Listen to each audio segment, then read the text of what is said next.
Ja mi prvo Poljskicu odrediti, da, a onda velim, ako bude, bit ćemo najvjerojatnije malo pametniji, pa ćemo i bolje odigrati.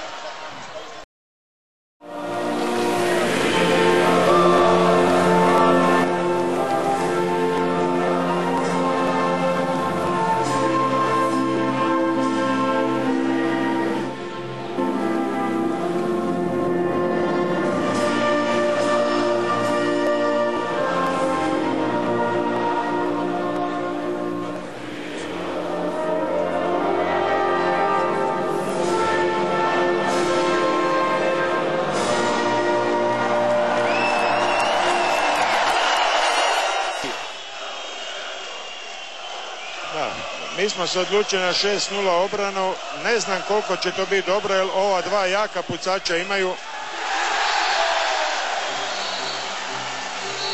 Prošao je prvi puta taj pokušaj proigravanja na crtu, Jurecki je to lako zabio.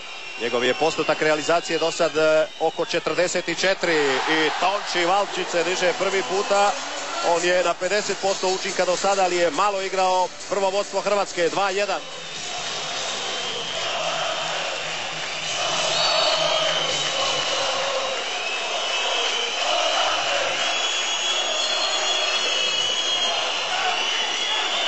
Bjelecki, to je to njegovo čuveno dizanje sa 10-11 metara i od bloka to završava u našoj mreži, plus 2 Poljske. Drugi da na crtu uđe, jer tu svaki prolaz pokraj njegova obrambeno igrača boli. Balić sada na krilu, ušao je Musa na crtu, Balić, treći njegov pogodak, 9-8, tu smo s igračem manje, dvostruko vrijedan pogodak. Hrabri momčad Lino Červar. Manje od 2 minute do kraja prvoga dijela. Bilo bi strašno važno obraniti se u ovom napadu. Rosinski još jednom ide, još jednom se diže, bez obzira što ga baš ne ide danas Michal Jurecki.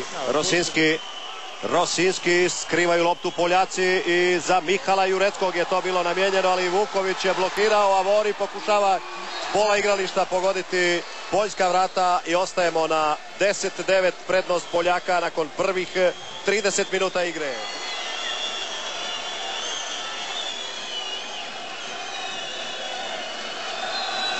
Duvnjak, Balić, Vuković, brža lopta naših, Duvnjak i tako je, to je ono što želimo, tako se može i treba igrati protiv Poljske. Vuković, Duvnjak, opet brza promjena mjesta, Balić i u trenutku se otvorio prostor za Balića, ali ne mora Balić, može Domagoj, Duvnjak. To je to, njih treba samo zaljuljati. Ovog dijela upravo Sjodmijaka malo odmijeniti jer će Venta trebati tog svog glavnog obrambenog igrača u završnici utakmice. Da, sigurno, jer on je već imao 2 po 2 minute i sad ga najvjerojatnije mrvicu i odmara da bi ga mogao eventualno u završnici imati. Bravo! Priznaje Šmal da je pogriješio, da ga je prevario Zrnić svojom varkom kod prvog guranja naprijed. Čekamo dugo naš pogodak iz igre, zadnja 2 postigao je Čupić sa 7 metara. Balić, Vuković, Duvnjak, Vuković, dignuta ruka i u tom trenutku je potegao Drago Vuković, prvi njegov pogodak večeras. Buntić, Tonči Valčić, podignuta ruka Norvežana, Duvnjak i pobjeglo je ispod nogu Šmala. Tako je, Domagoj Duvnjak nas vuče u drugom poluvremenu. Ali vidite, to je jako puno udaraca tih sa zemlje koji ne pašu Šmalu. Četvrti pogodak Duvnjaka, pa Čupić uzima loptu, evo kontra, evo prilike za Mataju da postigne svoj prvi pogodak na prvenstvu i digne Hrvatsku na +3. U pravom trenutku, jer bliži se zadnjih 10 minuta utakmice i to je jako veliki kapital, 3 razlike, a prije svega nas veseli da je to njegov prvi pogodak. Brz kao munja, Vedran je zabio svoj prvi pogodak i opet podigao atmosferu u Bečkoj dvorani. Stalne promjene kod nas, Vuković ulazi, a Lilović ide na klupu, ulazi Balić jer smo s igrače manje. Duvnjak, Vuković, Duvnjak, I evo lopte za Vorija. Evo lopte za Vorija, 7 metara. Ima li dodatne kazne? Ne. Samo se zaustavlja vrijeme jer se mora brisati podloga. Izvrsno proigravanje Duvnjaka na kojega su izrasla dvojica igrača, a Jurkijević nije mogao snagom zadržati Vorija. Ovo je jedan od najvažnijih sedmeraca sad.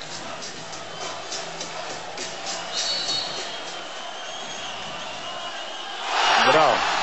Zabio je i to Ivan Čupić, 20-17, još jedan pogodak s igrače manje. 58% njihove realizacije, 57 Hrvatske. Duvnjak. To su ti sa zemlje šuteri. Balić je izvrsno fintu napravio, sagnuo se, jer njemu bi kao po nekoj logici trebala doći lopta i to je iznenadila. Ostvarila jedan slobodan prostor i tu je Duvnjak to iz prvog koraka bio šutirao. Opet vrlo pokretljiva naša obrana. Jaška, Šištop Lijevski, slična kombinacija kao malo prije, nema rješenja Poljska, ali pokazuju Norvežani da je bilo prekršaja tamo negdje. Ovo je njihov jedan od zadnji odlučujući napad, ako sad ne zabiju teško će nešto napraviti. Mihal Jurecki krade loptu, Drago Vuković ide kontra, evo prilike za Čupića koji se okliznuo, ali je ipak zabio prvi iz igre, odveo Hrvatsku na +4 i na korak do finala. Najveća prednost do sad, ali vrlo blizu kraja. To još imamo 5,5 minuta i sad samo sa dobrom obranom i pametnom igrom sve ćemo to reći. Da nam ruku ne dignu. Evo, dižu je. Valčić pored Sjodmijaka, Balić i Balić u padu zabija pogodak i odvodi Hrvatsku prema polufinalu. Mislim da to mogu mirne duše reći. Kak bi Zagorci rekli, srebre v žepu. Pogledajmo još jedan put. Odhrvao se tamo tom naletu Tonči, Valčić gurnuo za Ivana Balića koji je kao jegulja prošao tu između svih tih Poljaka, umakao najprije Jahlevskom pa onda Jurkijeviću i zabio za 23-19. 44 sekunde, ruka Norvežana je u zraku, da vidimo dogovor, kombinaciju naših. Balić prema Tončiju, Valčiću, Tonči ide 1 na 1 i izborio je novi prekršaj. Nije previše vremena potrošeno. Preblizu je poljska ekipa, mjestu gdje se izvodi prekršaj. Vuković je prošao, ušlo je, možemo mirni biti. Sad možemo i primiti gol, uopće nema problema. Ma nećemo ga primiti, ukraćemo loptu, zabit ćemo još jedan i proslaviti ovaj veliki ulazak u finale i to možda Gojun, ali nije važno, ne mora, ne treba nam ništa više. 10 sekundi do kraja, idemo odbrojavati svi zajedno. 9, 8, 7, 5, 6, 4, 3, 2, 1, 0. I Hrvatska je opet u finalu. Hrvatska je osvojila najmanje srebrnu medalju. Hrvatska će na novi veliki obračun s Francuzima. Fantastično.